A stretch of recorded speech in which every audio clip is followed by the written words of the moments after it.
Out of 10 एक view था। तो पीपल्स पार्टी का ज़रा मुख्तलिफ व्यू था। तो वरना तो लॉन्ग मार्च तो बिल्कुल अपने टाइम पे होना था। तो उन्होंने टाइम मांगा है अपनी CEC में जाने के लिए। तो रीज़न आपको पता ही है, मुझे आप क्यों पूछ रहे हैं? मियां साहब, तो ये भी सुना है कि जरदारी साहब की एस्टेब्लिशमेंट से डील हो चुकी है और वो अब एक मनसूबाबंदी के तहत चीज़ों को पहले स्लो किया गया। मैंने और आपका ट्वीट पढ़ा है।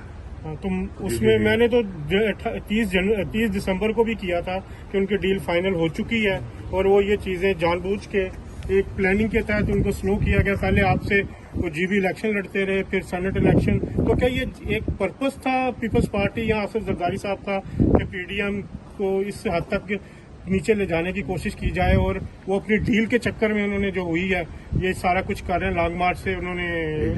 मुझे क्यों सवाल पूछ रहे हैं आप? क्योंकि ये एक तो एक चीज नजर आ रही है ना कि जिस तरह बाय पर्पस चीजें हुई हैं और वो एक दफा फिर कह रहे हैं वो इस्तीफे तो देने के हक में नहीं है। देर हो रही है जी। आप सब लोग एक और चीज ओके, आपकी आज को आपको डायरेक्ट हिट किया गया जबकि जरदारी साहब खुद 1.5 साल दुबई में बैठे रहे ईंट से ईंट बजाने का बयान दे के। और जब आपकी पता कि बीमारी की वजह से आप हैं तो पर्पसली उन्होंने जो आज आपको किया, फिर सागदार साहब को किया ना कि सागदार साहब की तो सस्पेंशन हुई है सुप्रीम कोर्ट के हुक्म के मुताबिक। तो इसको कैसे आप देखते हैं कि क्या ये चीजें काबिल कबूल है आपकी नो पार्टी? उसी तरह से देखते जिस तरह से आप देख रहे हैं।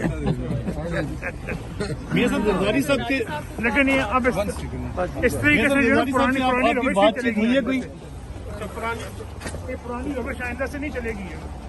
पुरानी रविश मतलब कि पीपल्स पार्टी के साथ मामला जो है